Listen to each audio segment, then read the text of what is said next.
Soka Vitre, le spécialiste de la menuiserie en aluminium, des volets roulants, des vitres et des rideaux métalliques, vous présente un café sans fotoana rehetra ny sardine Annie. Sardine Annie, tsara tsiro, mora ampiasaina, mora vidy.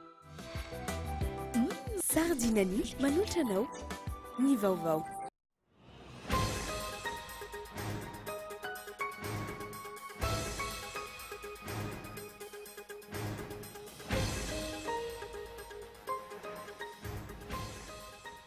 Miverina indray ny fizarana ao an-kilafy. Niaona tamin'ireo chef de file ny Troïka ny Sadek nanomboka omaly sy androany. Tanan-tsirana sy tetsy amin'ny Villa Elisabeth izy ireo androany. Mazava fa mirosana amin'ny fikarakarana ny conférence sommet ny fianakaviam-be iraisam-pirenena. Tsy maintsy isy ny fekekeloka manoloana ny vahoaka malagasy izay takiana amin'ireo filoham-pirenena teo aloha. Tsy maintsy tanteraka ny fihaonana an-tampony na marininy filohan'ny FFM androany fa grand pardon no atao eto Madagasikara momba ny fidiran-dravalomanina marika ntsokosoko teto Madagasikara nambarany Général Raboutarson fa ny mpanamoriny no diso. Tonga eto Antananarivo ny aretina pesta voaporofo androany fa vehivavy iray raika amin'ny 20 taona no maty voanio aretina io tetsy Akasiny 67 hekitara.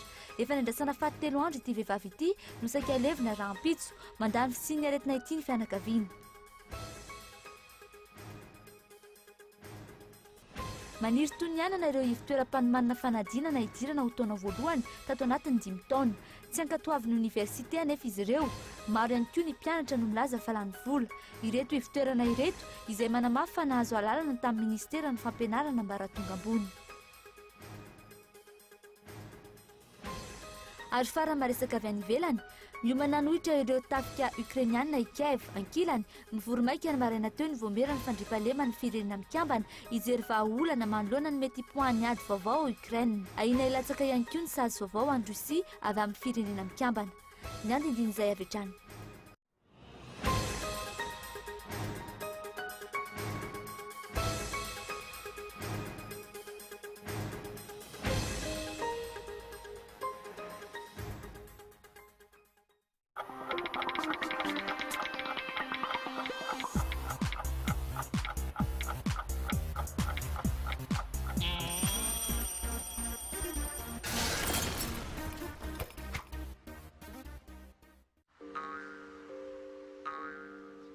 Tanane.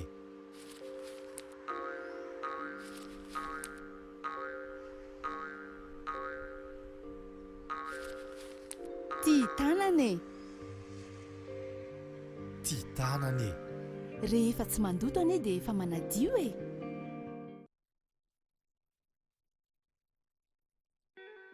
Soka Vitre en Outapenac, menuiserie en aluminium, rideaux métalliques, volets roulants, vitres, tôle,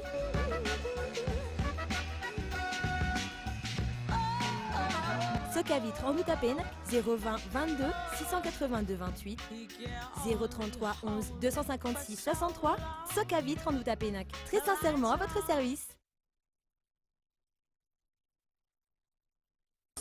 Tongolo voatetika, miavo kotomila, paty, ampio sardine Annie. Vita ny sakafo. Sardine Annie, ankafizo amin'ny fotoana rehetra. Mofo mikarepoka, tetika voatabia, ampio sardine Annie. Vita ny sandwich. Ankafizo amin'ny fotoana rehetra ny sardine Annie. Sardine Annie, tsara tsiro, mora ampiasaina, mora vidy. 12 ans déjà. Université privée habilitée par l'État vous propose filière informatique de gestion, multimédia et communication, management des affaires, management du BTP. Diplôme, Bac plus 2 à Bac plus 5. Offre spéciale. GSI TOS, droit 0 arrière, écolage 40 000 arrière. Inscription ouverte au GSI TOS 033 84 160 56. Au GSI Antananarivo 034 60 543 90. GSI Analakely 033 12 606 92. Ny 2 novembre ka hatramin'ny 1 amin'ny 3 décembre tombola lehibe miaraka amin'ny tranombarotra Baolay. Mety azahoana télévision 3D Chongong 42 pouces sy réfrigérateur Hisense. Tsotra ny fandraisana anjara, mividy entana 100 000 ariary dia mahazo ticket tombola iray. Tsy ireo ihany fa mbola maro be ny loka ho zaraina. Tonga avaingana ary manatona ny tranombarotra Baolay amin'izao farany taona izao sao ianao no azo an'ilay télé goava be. Fisarihana ny raika amin'ny 30 Desambra. Baolay, ny tsara trano.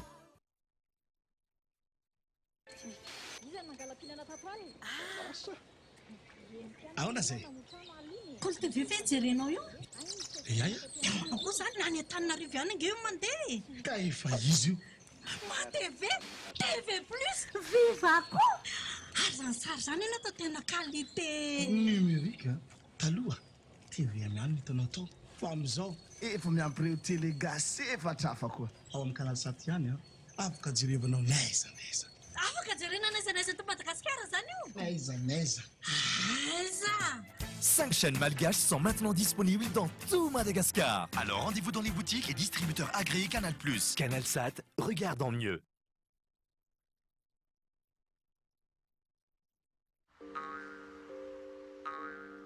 Titanane.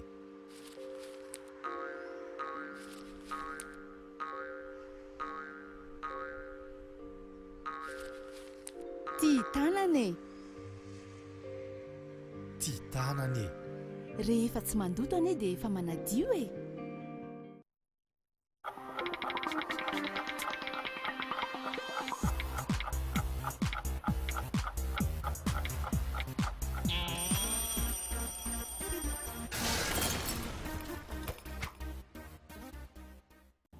Dia mbola faly mitsidika ny tokantrano indray tomboka lasy tomboka avy amin'izao takarivo izao miarabanao na eto Antananarivo na ny amin'ny faritra izay manaraka ny fampahalaam-baovao eto amin'ny fahitalavitry ny Gol TV ary manasanao anaraka izany hatramin'ny farany. Eo amin'ny pejy ny politika avy hatrany miverina indray ny fizarana ho ankolafy ny ona tamin'ireo chef de file ny troika ny SADC nanomboka omaly sy androany tany Antsiranana sy tetsy amin'ny Villa Elizabeth izy ireo folakandro io ary amin'izao fotoana rainao ny fampahalalam-baovao izao dia mifampiandry amin'ny ankolafy Rajoelina ao amin'ny hôtel Colbert Antaninarenina mazava fa miroso amin'ny fikarakarana ny fionana tampony fianakaviam-be iraisam-pireneny fanatetiny. Ny filohan'ny République, ny filohan'ny FFM, ny filohan'ny ACC, ny eo anivon'ny Tafika, ny filohan'ny Senit, ny filohan'ny anteny mera-pirenena, solombavam-bahoaka TIM, fa indrindra ireo mpitarika ny ankolafy efatra teo aloha, ahitana Andratsiraka, Safy Albert, Ravalomanana ary Rajoelina. Ireo rehetra ireo no niaona tamin'ny SADC tao anatin'ny 3 andro natongavany. Tsy nisy mipika ny dinky, saingy maharitraritra hatrany izany. Ny ministra afrikanina tatsimo misahana ny filaminana no mitarika ny délégation. Azo antoka araka izany fa misy resaka fandriam-pahalemana ity fitsidihan'ny troika ny SADC ity. Tsy mbola nahazoana interview izy ireo hatreto. Re kosa fa ny fampihavanana ny samy malagasy no tena ambetindresaka izy ireo ho famaranana ny fampiarana ny tondrozotra. Fantatra isan'ireo noresahana ny ampijanonana ny fanenjehana ara-pitsarana an'ireo filoha rehetra ny fandimbiteto ka isan'ny voakasika amin'izany ny filoha teo aloha Marc Ravalomanana. Re ihany koa fa isan'ny noresahana momba ny fikarakarana ny fifidianana izay mbola voaresaka tao amin'ny tondrozotra. Hiditra amin'ny fampihavanana ve izany ny SADC sa hanolotanana amin'ny fanatotosana ny fampihavanana ny samy malagasy. Fantatra treto fa isy ny fiaonana amin'ny mpanao gazety ataon'ireo anivon'ny troika ny SADC ireo Rapid Zuma izay ifaranany iraka ataon'izy ireo eto Madagasikara. Meloa izany nilaza ny hanao tatitra amin'ny maso ivo samihafa eto Madagasikara ireo anivon'ny troika ireo. Fa tsy maintsy isy ny fiekekeloka mahalona ny vahoaka malagasy izay takina amin'ireo filoham-pirenena teo aloha, tsy maintsy tanteraka ny fionana tampony nomariny ny filohan'ny FFM androany fa grand pardon no atao eto Madagasikara momba ny fidiran'ny Ravalomanana marika ntsokosota eto Madagasikara kosa nambaran'ny jenerala Boto Arsan fa ny mpanamory no diso mazava amin'ny ampahany ankehitriny hoe inona no antony mampitarasoka ny raha-pitsarana mahakasika ity filoha teo aloha ity fanatetiny. Tsy Marc Ravalomanana ny diso fa ny mpanamory ny fiaramanidina nitondra azy izay nandika lalàna iraisam-pirenena ho ny filohan'ny fampihavanana malagasy ny jeneraly Boto Arsan. Tokony hatsahatra ve zany ny fiazonana aux résidences surveillées ny Marc Ravalomanana? Tokony hajanona treo ve zany ny fanenjehana azy rehetra? Eken'ny FFM nefa fa nisy ny fandikan-dalàna natao saingy tokony hodinganina izany. Hoe raha ny lalàna no ampiarina arabaky teny dia misy fahadisoana tokoa fandikan-dalàna fa ny fampihavanana zany matoa atao hoe misy le amnistie sur requête dia tsy maintsy fahafana izay zavatra zay fa no avy ny Madagasikara ny jerena. tokon'izay zany tokony eritreretin'ny mpitondra rehetra hoe eny misy diso tokoa satria voararany lalàna miditra asokosoko roplanina ne tena diso fa sy le olona satria olona le malagasy agnisan'ny zanaka lahy maton'ity firenena ty tsy tokony ho diso misy izy modina tia atanindrazany fa ny mpanamory ny diso. Tsy maintsy irisoana ihany koa ny conférence au sommet hoy ny FFM izay nanatrika ny fivoriana nataon'ny Tangalamena izay nanasan'izy ireo mpiantsehatra politika toy ireo mpanohatra ivelan'ny anteny-miera. Nivoatra tamin'ity fivoriana ity izay nankatoavin'ny FFM fa tsy maintsy irosoana ny conférence au sommet ary fifamelana faobe na grand pardon no tsy maintsy atao. Tsy zavatra teny hoe tsy maintsy le grand pardon no atao fa tsy misy hoe za tary dia tsy za foana ny marina nisy fahadisoana koa tamin'ireo olona reo atao izy ohatran'izao foana Madagasikara fa mino fa olona manamaizary loavana tapiny loha reo sy afaka tsy maintsy tonga ny fotoana maneritsy tena hanao pardon amin'ny vaoko malagasy. Nasongadin'ireto Tangalamena ireto ihany koa fa vitan'izy ireo no mampiavana fa tsy ilana vahiny. Ny fahatongavan'ny troika sy ny SADC eto ankehitriny izay miteraka resabe nateriny FFM fa tsy tonga hitarika ny fampihavanana izy ireo fa mijery ny fivoaran'ny fampiarana ny tondrozotra. Manontany zany izy hoe inona ny zava-bita hatrany amin'ny nanaovana sone ny tondrozotra na feuille de route fa izy kosa aloha dia tsy nilaza hoe tsy maintsy ohatran'izao nareo ny amony nataoko taloha raha teo hoe io zay sa malagasy ihany mahavita azy ary zay vao vetivety ny tany Togo hoe tsy misy araka le volazako teo tsy misy copie-coller zany ny fampihavanana fa ny mponina sy ny mpitondra tanàna anankiray miara-miainga nahavitana azy. Isan'ny andrasana hanatanterahana ny fampihavanam-pirenena ny fananganana ny Fonds national de solidarité izay ametrahana ny vola ampiasaina amin'ny fampihavanana. Na izany azy noverina fa hijanona treto ny fandraisana anjaran'ny SADC tamin'ny raharaham-pirenena fa malagasy raha voalany ny filoham-pirenena voavidim-bahoaka. Tsy izany anefa no zava-misy. Noana tamin'ny filoha teo aloha Marc Ravalomanana any Antsiranana ireo délégation avy amin'ny troika sy ny SADC androany. Aromaly nisy ny fihaonany tamin'ny filoha Era Jonaromampianina sy ny filoha teo aloha Didier Ratsiraka. Faraky ny efa narahinotany anatin'ireo lohatenim-baovao vita afaka heritaona sy tapany ny toetrandro lehibe any mahitsy izy amboarany orinasa Idelec no tanterahana androany ny fametrahana ny vato fototra voalohan'izany fotodrafitra izany izay natrehan'ny filoham-pirenena Era Jonaromampianina isy ny famaizana ireo tompon'antoka amin'izay mbola mampitoa ny délestage nanambarany filoham-pirenena ary tsy maintsy ho voafehy izany nanohana ny hevitra efa novoizan'ny ministry ny angovo teo aloha fienena Richard kosa ny ministry ny angovo mpisolo-toerana ny jeneraly Erlanto Ravelo Arson ary nilaza fa azo atao ny amadiana ny orinasa-mbarotra ny orinasa-mpanjakana Jirama Fanatedina. Any amin'ny taona 2024 vao tafakatra 20% ny tany manana jiro eto raha 5% ny malagasy izany ankehitriny. 10% ny any ambanivohitra no misy jiro ankehitriny ary ampiakarina ho 10% izany afaka hentaona. Ny orinasa vahiny Idelec no anamboatra ity fitoerana mokatra herinaratra avy amin'ny rano ity sy ny tetezana ity farahantsana. Nakasitraka manokana ireo vahiny izay isahana manontolo ny asan'ny filoham-pirenena. Zany isorako an'ireo vahiny ireo natoky atsika izy matotongeto vola tsy toky tsy firoana no ilaina anatanterahana zao fotodrafitrasa izao fotodrafitrasa zay amerim-bola mandritra ny fotoana maharitra ho an'ny mpampiasa vola. Raha tsy mahatoky ny mpampiasa vola fa isy ny fahamarina toerana eo amin'ny ara-politika sy ara-ekonomika amin'ny fotoana ho avy tsy hampiasa vola eto izy. Fiara-miasa efa noketrehina tamin'ny fotoanandro ny ministry ny angovo teo aloha ity notohizan'ny fanjakana ankehitriny ity ao anatin'ny politika ny ministera ametrahana angovo maharitra tsy miankina amin'ny solika. Momba ny vahaolana maika manoloana ny délestage izay tsy mitsaha mitombo ankehitriny nilaza amin'ny filoham-pirenena fa tsy jery fotsiny ary anasazy ny tompona andraikitra tsy mahavita ny asany momba izany. Misy ny délestage mandray atanana an'izany isika misy fotoana efa nilaza hoe tokony efa tsy hisy intsony io zavatra io misy any le izy tady ny vahaolantsika jery ny zavatra any aloha isika manafay izay tompona andraikitra isika amin'izay tsy fetezan'ny fandehan-draharaha samy hafa mety nahatonga an'izany fa isika kosa dia miroso za mino za matoky fa tsy maintsy ho afaky tsika io satria efa be dia be nisehitra miara-miasa amin'izao fotoana izao a raha ny fanazavany filoham-pirenena miozongozona ary ve ny sezan'ny ministry ny vola sy ny tale jeneraly ny jirama ankehitriny sa tompona ndraikitra izy ny tiany filoham-pirenena ho resahina no heveriny mpanjifa fa ny fanesorana ny ministry ny angovo teo aloha no vahaolana ny raisin'ny fanjakana nefa ny zava-misy ho ananalamanga fotsiny tanàna manodidina ny 7 isan'andro no hiarany delestasy mbola ny vahaolana naroson'ny ministra teo aloha ihany no naroson'ny ministra ankehitriny fa atao izay atonga ny jirama orinasa miompana kokoa any amin'ny varitra dia tsy maintsy mirosa atsika amin'ny restructuration'ny jirama mba hananendrika commercial kokoa izy a mba ahafany hoe atao hoe mba mitady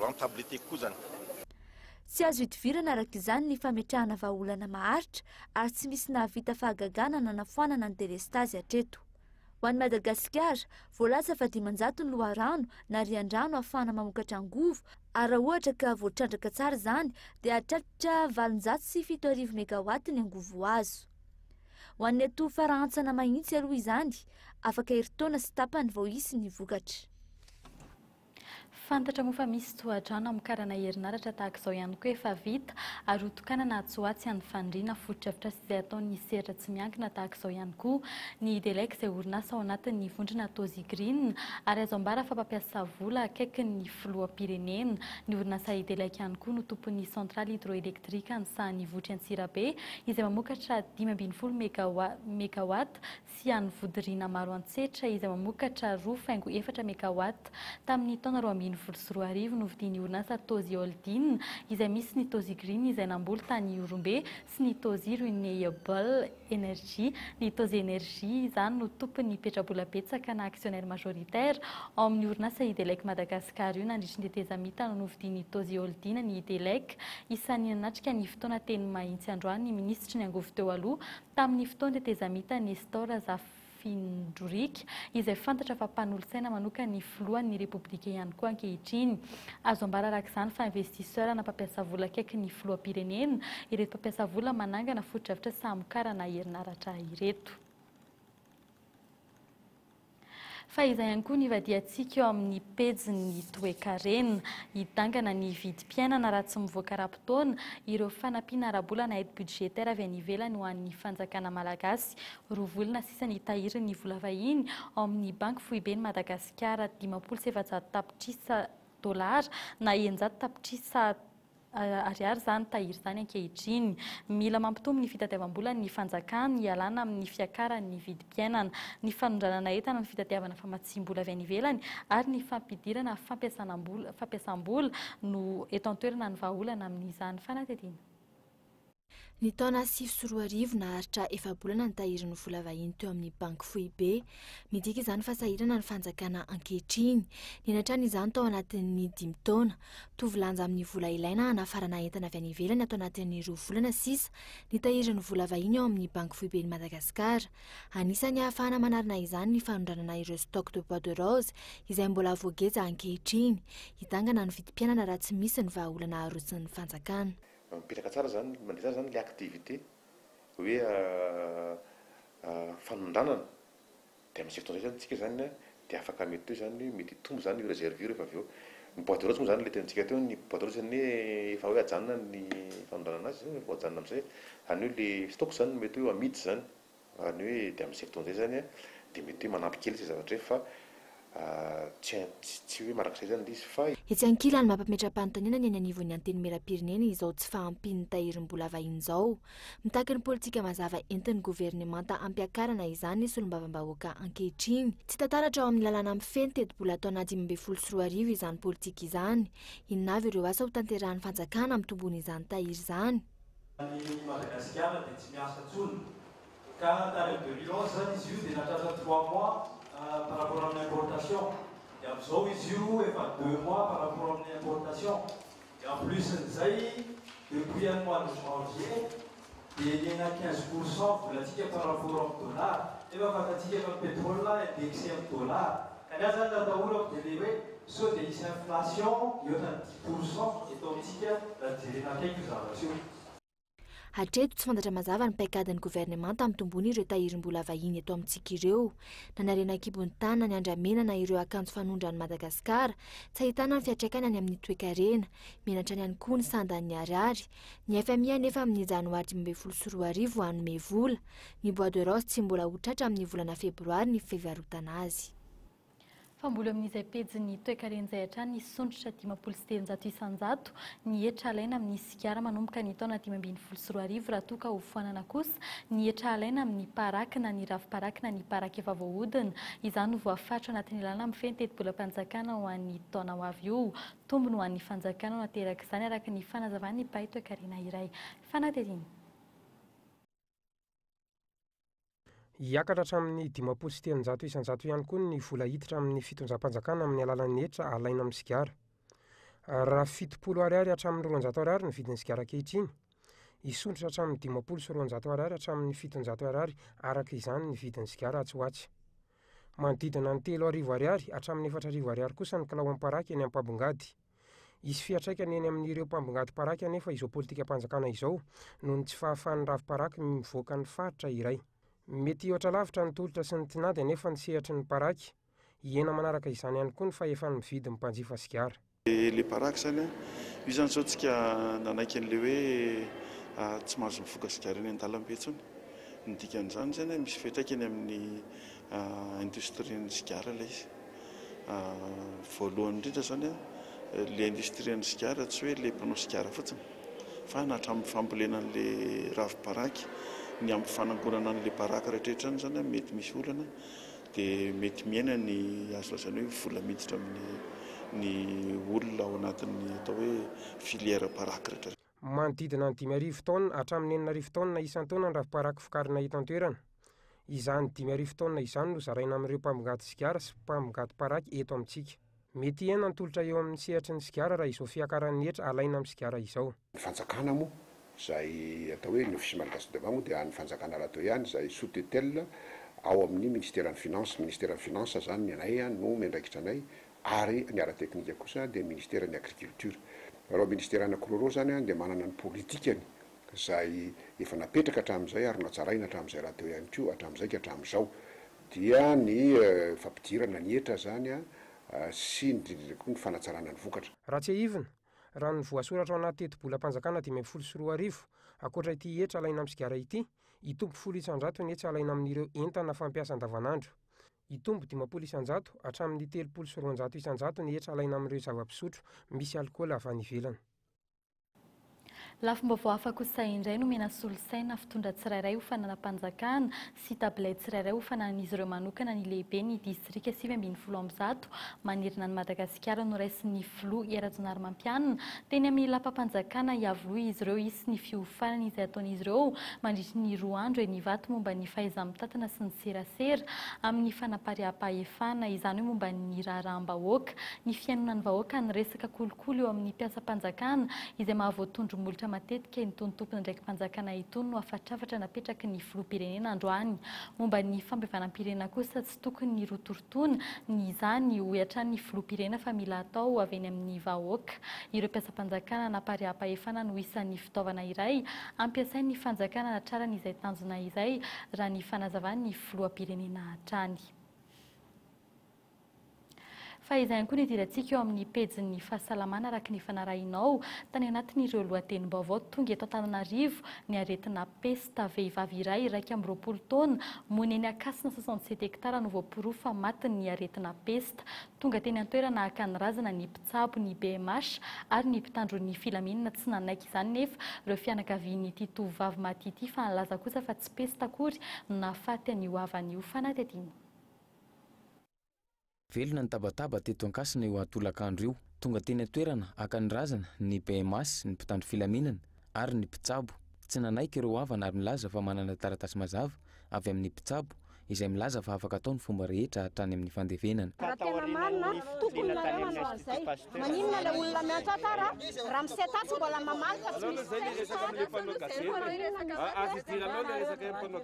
maninona reo tsy manaky atao an'izany. Nefa nareo mampitangorona vahoaka. Efa 3 andro zao ny andrasapaty teto Ankasina. Ny alatsinainy lasa teo ny voalaza fa namoy ny ainy ilay tovovavy vao 1 amin'ny 20 taona monja. raha ny fanazavana azo teny amin'ny hopitaly no namoiny ainy ilay marary nazava ny taratasy nomeny mpitsabo nilaza fa azo entina mody ny razany. Ny tany any hopitaly dia tsy niteny ninona mihitsy fa dia nitsapainy tsara mihitsy ary manina moa izy tompoko raha ohatra ka nisy zavatra le zanakaina nina izy tsy nanazava hoe misy pesy ty zanakao ty fa tsy azonao alevina na rary nisy mivoto teto aloha ekeko azonao ary izy dia efa nentina tany amin'ny institut Pasteur tany Ambomiandry dia ny tany Ambomiandry ny teny hoe tsy pesy ty ozy izy fa tsy afaka tsy hanao fitiliana aminareo zay fa io ozy izy raha ohatra ka pesy telo andro ihany dia maty. Na izany aza nisy trangana ampiahy ny mpitsabo omaly araka izany tonga teto toerana ireo mpitsabo nanao analizy nivaly androany tamin'ny 3 ora ny fitoliana natao voapirofo fa aretina pesta no nahafaty ilay tovovavy. Dia androany zany zay tao amin'ny fokotany ny tongavan'ny dokotera sy dokotera reo zany resaka hoe aty ny taratasy avy any amin'ny ministère de santé fa positif le izy tamin'ny telo teo zany vao fantatra mazava hoe positif marina le izy. Hatreto tsy mbola nisy fepetra noraisina fa tsy ny famindrahana fanafody manodidina ny toerana misy ny razana. Raha ny loharanom-baovao azo misy karazany roa ny aretina peste dia ny peste bubonique sy ny peste pulmonaire. Ny peste bubonique izay mifindra amin'ny alalan'ny kaikitry ny parasy sy ny loto ary ny peste pulmonaire amin'ny alalan'ny rivotra. Herinandro ihany farafahatarany dia mamono ny peste bubonique raha tsy voatsabo ary 2 na 3 andro kosa ny peste pulmonaire. Ny fahatarany fitsaboana sy ny fanantonan'ny olona ireo mpitsabo nentim-paharazana no mahatonga ny olona ho voan'ny peste bubonique ho faty.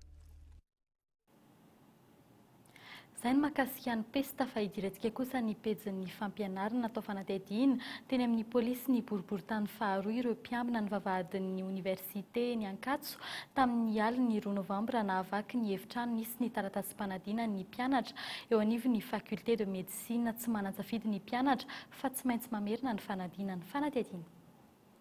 Notsofaina ny rojo hidin'ny grillage miditra amin'ny faculté médecine izay ny mpiambina no mitazona ny lakle roa manidy ny varavarana mitsofoka ao amin'ny efitrano misy ny taratasym-panadinana ny iray ny sombaina ny iray tsy mihidy. Ireo farany ny sekretera principal no mitazona ny fanalahidy manareo mpiambina fa sao mifototra any amin'izy ireo ny fiampangana. Ankoatr'izay dia milaza ny tsy afaka mandray anay mpanao gazety foana ny tompon'andraikitra ao amin'ny faculté médecine amin'ny fanazavana marina ny zavanisy. Ny alahady tamin'ny 12 atoandro tonga teny toerana ny polisin'ny boriboritany faharoa nijery ny zava-misy. Écran ordinateur iray sy vidéoprojecteur iray no niara-tsita tamin'ireo taratasym-panadinan'ireo mpianatra fa ankoatr'izay afatra no napetraka ireo mpandroba teo amin'ny toeran'ireo taratasym-panadinana. Afatra milaza ny ampanaovana concours ireo non validé fa raha tsy izany dia tsy hisy zavatra ilaminy na dia non validé iray aza no tsy manao fanadinana. Mandeha ny feo fa misy tsy afaka tamin'ny fanadinana S1 sy S2 ny mpianatra sasany akaiky ny fianakavian'ireo professeur sy olona ambony ka izany no nahatonga iny favakisana iny. Isan'izay nanaovana teny midina tsy azo valiana ihany koa ny mpianatra tamin'ny fivoriana natao io maraina io. Nanamafisany tompon'andraikitra ny famerenana ireo taranja 3 ny 1 sy 2 décembre. Mitaraina ny mpianatra noho ny didy kifelehibe ataon'ireo tompon'andraikitra. Na tsy manaiky rehefa zay le décision dia soit ianao avy dia miala soit manaraka an'ilay izy satria tsisy afa-tsy izay. Tsy afaka vao nanomboka dia efa niteny mihitsy izy hoe tsy question réponse le atao hoe tozy izy fa izy manazava dia mihery fotsiny izay dia mody izy avy eo. Anahoana ny fanatsarana ny fandriampahalemana eo amin'ny anjerimanontolo, anahoana ny ovalan'ity fanadinana naverina ity. Famboly amin'izay lafy ny fampianarana ny amin'ny ambaratonga ambony izay hatrany fodimy taona izao bizina mandeha ny fananganana ivitoeram-panomanana fanadinana idirana ao amin'ny taona voalohany eny amin'ny manodidina Ankatso eo amin'ny 2020 eo ireo nisainay teny an-toerana androany tsy ankatoavan'ny université nefa izy ireo maro ihany koa ny mpianatra no milaza fa lany vola izy ireo kanefa manazava fa tsy mahazo lalana akory avy amin'ny ministeran'ny fampianarana ambaratonga ambony ireo manome fampianarana manokana ireo fanadihadiana.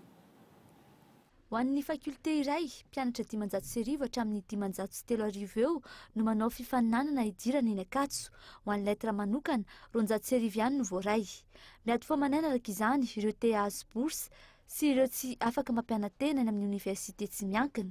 Ary matetika izy ireo no lasibatra amin'ny toerana anaovana cours préparatoire itony. Efa nanao ihany tamin'ny nanomana ny idirana tety fa le izy zany ka ny tsisy idirany amin'le concours mihitsy le izy fa hoe zahotra hoe fitadiavam-bola ny zareo fotsiny. Ka hoe fitaka fotsiny zany izy fa zahotra tsisy idirany amin'le concours le zavatra ataon'ny zareo.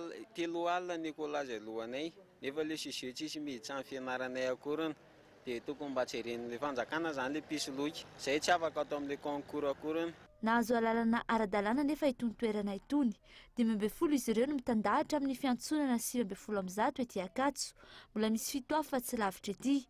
Trano lay sy latabatra vitsivitsy no birao fandraisana ireo mpianatra te hanao cours préparatoire ety. Ahoana ny fomba ahafahana concours idirana ho taona voalohany? Io no fikafika toran'ireo vao afaka baka. Ara-dalàna izy ireo raha ny fanazavana. Ataonay zany ny statistika ny mpianatra mianatra eto aminay dia azo lazaina hoe mba mahafaka ankizy maromaro ihany ay.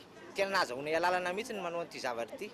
Nahazo alalana izay avao amin'ny lehibe ny misandrakany avao amin'ny Akatso université. Ny fahazahoan-dalana aloha zany misy manana eto dia misy tsy manana. Misy manana fahazahoan-dalana avy any ministera moa misy tsy manana fa samy mampianatra fotsiny.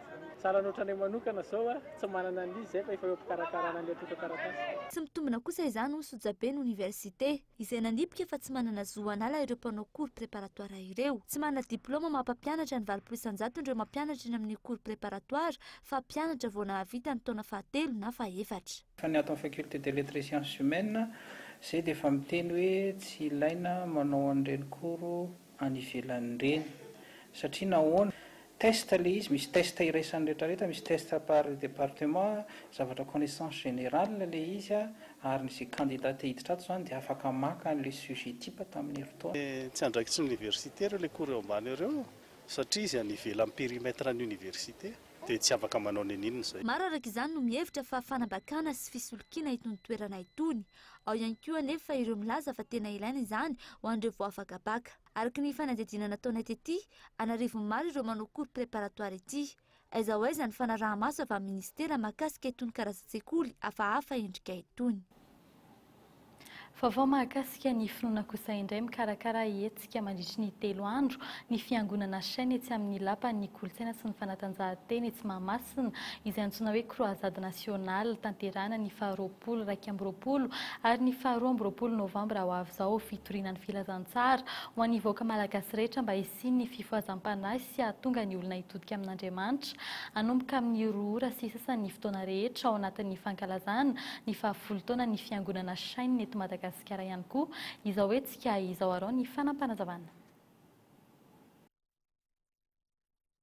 Dagiwady mihitsy no nasaina satria izy no isy ampitolo filazantsara lehibe izay tena ampiasain'Andriamanitra amin'izao vaninandro zao amin'izao fotoana izao zany ka dia nanasa azy izahay ho eto Madagasikara miaraka koa amin'ny fiangonana évangélika chaîne ao anatin'ity croisade nationale ity etsy amin'ny Palais des Sports ny zoma sabotsy ny alahady arivo.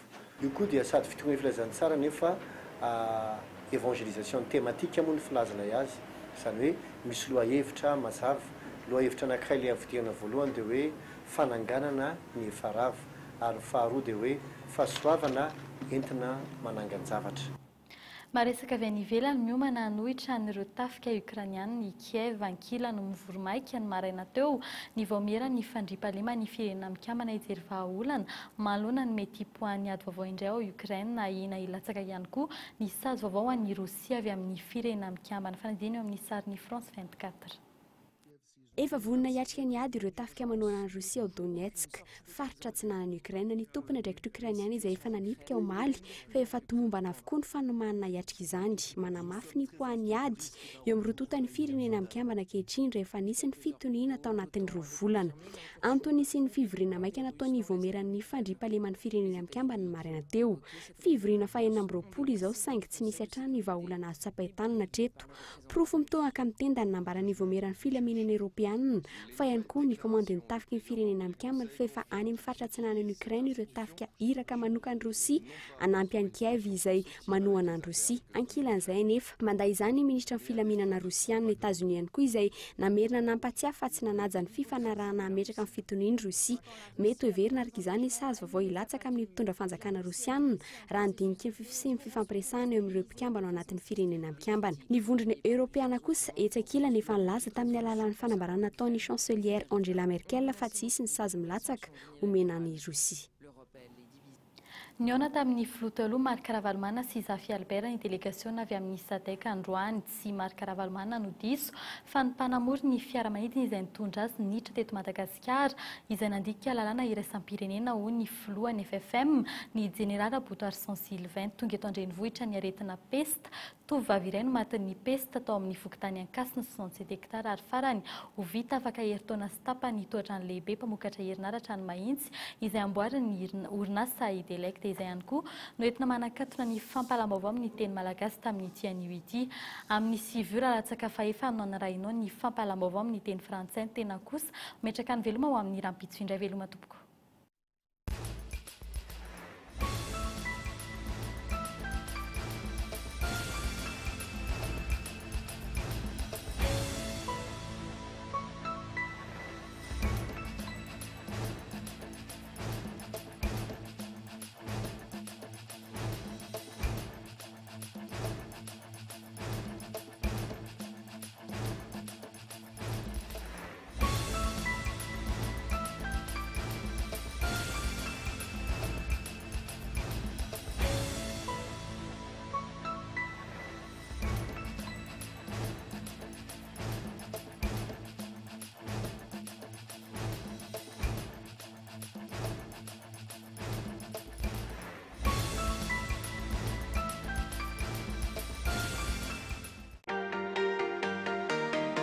C'était les infos du soir avec Socavitre.